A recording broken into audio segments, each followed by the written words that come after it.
What's up, friends? Marty Clement here. Today we're going to be talking about real estate for beginners, or real estate 101. What we have here is a bunch of different words that we use in the real estate industry. We'll go through every single word and I'll give my best explanation to you. Knowing just the basics in real estate can help you make a lot of money. Okay, so let's get going on these very simple words that we use in the real estate industry. I think it will benefit you a lot to learn more about the lingo that we use in the industry. We'll start with the word single family home. What does that mean? Sometimes you might see them described as SFH in the real estate softwares that are available out there, more particularly MLS. Sometimes we use that acronym. Single family home. All that means is that it's a detached property from other properties, and a single family will live inside that property. It's not a row house, it's not a townhouse, it's completely detached. Sometimes we call single family homes detached properties. Okay, moving on.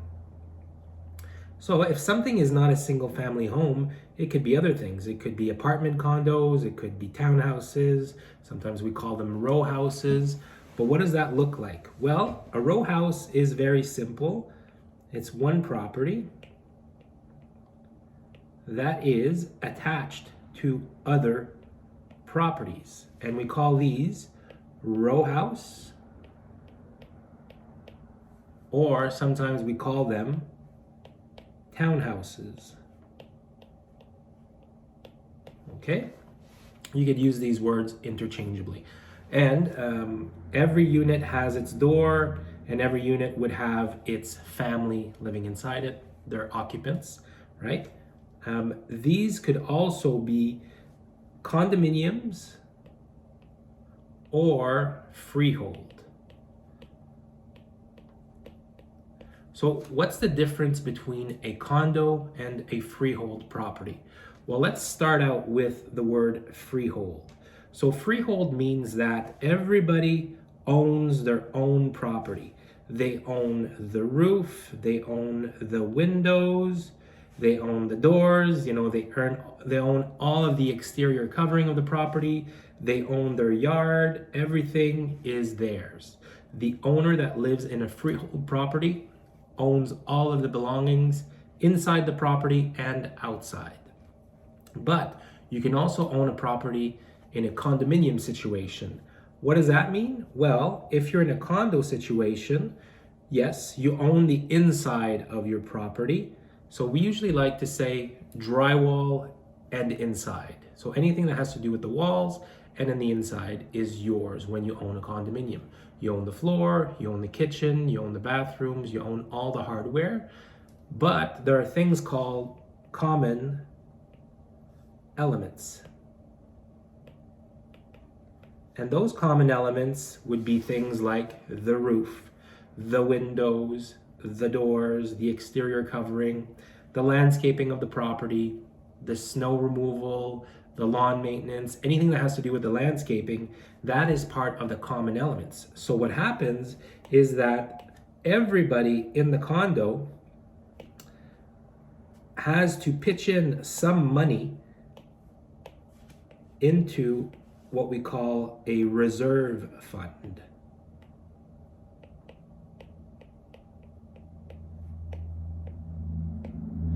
Now, these condo fees could be anywhere from $40 a month, where the condominium would be responsible for less things, right? Sometimes the condo corp, we call them co-ops also. We could also look at co-ops to be compared with condominiums. Co-ops, you will usually have the road maintenance will be included, but everything else like the roof is not included. But in a traditional condominium, the condo corp will take care of things like the windows, the doors, the roof, the exterior covering, landscaping, snow removal, all those things that I said before. What they do is they put money into a reserve fund. Like I said before, sometimes it could be towards the lower end where they don't take care of a lot of things. Sometimes it could be, I've seen condo fees as high as $800 a month, where they're taking care of all the snow and all the water consumption, maybe your heating, maybe your hydro, your electricity. All those things can be included, but it really depends on the condo corp and the way it was set up. So everybody contributes to the reserve fund study, and whenever you need to pay for a new roof or new windows or anything, the money comes out of that reserve fund to pay for those repairs. You got to be careful though. You want to make sure that if you're buying a condo, that you have enough money in the reserve fund. Now, if you're buying something that is new to you, you're buying into a condominium, you want to order what we called a reserve fund study, or sometimes we call them status certificates.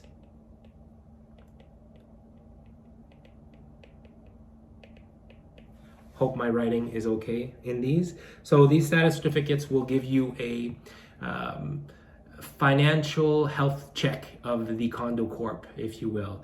They will give you an idea as to, is the condo corp in a good fiscal condition? Will they be able to fund their obligations down the road? Because if they are not able to fund their obligations, they might be forced to do what is called a special assessment. Because if they don't have enough money in the reserve fund and they want to change the entire roof for the entire complex, this is a row of 4 townhouses and it's going to cost $80,000. Well, if they don't have enough money in the bank account in the reserve fund, they might ask the owners to pay individually. So that would be $20,000 each for a special assessment to change the roof. So you got to be very careful. When you're buying condominium properties, you need to make sure there's enough money in the reserve fund. Okay, let's move on. I think it would be good for you guys to learn more about financing, especially if you're just getting going in the real estate world. I'm going to explain to you the different words that we use in the financing world. I'm not a mortgage broker. If you want a deeper explanation of how financing works in your province or your state, you might want to have a conversation with a good mortgage broker. I'm sure there's a lot of them on YouTube that probably have videos like this, but I'll give you the bare bones explanations for today. So what is a mortgage? So a mortgage is usually a loan that you take to finance real estate.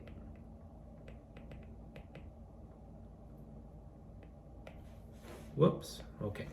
Good, so you take out a mortgage to finance a real estate purchase. The reason why most people take out mortgages is because they don't have the full amount of cash in their bank account to pay for a property. And that's quite normal in today's market. Let's say somebody is selling a property for $400,000 and you've accumulated over the years of working, let's say a $20,000 down payment.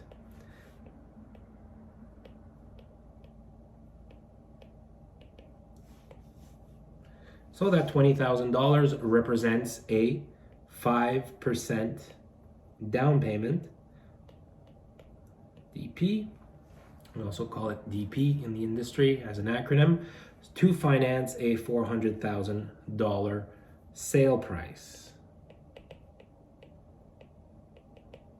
If you look on the real estate websites, sometimes the sale price will just be SP. That's an acronym that we use also.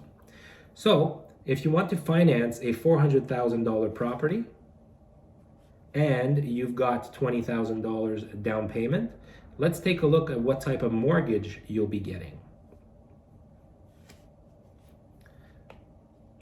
So a purchase price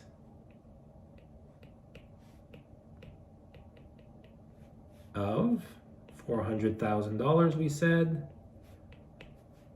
What are your closing fees? also very important. We'll get back to that later. Down payment.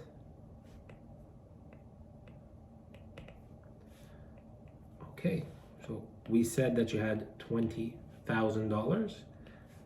So that would mean that you would have a mortgage of $380,000. This would be your mortgage. Okay. Now, when you're going to close on the property, there are different things that you need to bring to the table in order to close on the property. Now, wherever you're living, whichever state you're in or province, the province or the state might have some transfer taxes. Here in Ontario, it's not exactly 1% of the sale price, but it boils down to close enough to 1%. We could get into the calculation later if you want, but 1% of the sale price will be a land transfer tax. So you would need to bring $4,000 on top of your down payment to close on the deal. We're going to call this LTT, or land transfer tax. You also have to have a lawyer close the deal for you. Here in Ontario, those should be around $1,200 to close with a good real estate lawyer. Sometimes it's going to be a bit more, it could be closer to $1,800. You pay what you get for, so do your research, but $1,200 is a good rule of thumb. And also you might have some CMHC fees, Canadian Mortgage and Housing Corporation. They want you to insure the mortgage if it's not more than 20% down. We won't get into the weeds on that, but you got to realize there's different closing costs when you're buying real estate. Another thing to keep in mind, you might want to do an inspection. I strongly recommend it on most properties. An inspection could run you, I don't want to give out prices for home inspectors. Some of them will charge $500. I've seen them as high as $800. Again, you get what you pay for, but I just want you guys to understand that there are closing fees when it comes to buying real estate, and you got to keep all those things in mind whenever you're buying. Okay, so $4,000, $1,200 plus $600. What is that? That's $5,800 plus $20,000. So your closing fees altogether would be $25,800. Those would be what we call your closing fees on the real estate. Okay, so let's look at this mortgage a bit closer. What does that mean? Well, you might secure a mortgage with a traditional lender. You might secure a mortgage with a private money lender. There's all types of different, there's a bunch of different types of lenders out there. Now, depending on your credit score and depending on your length of employment, depending on the amount of money that you make every single year, you'll qualify for different types of interest rates, different types of products at these different lenders. Now, the more solid you are financially, the better your interest rate will be and the better terms of lending that you will get. So if you can get an interest rate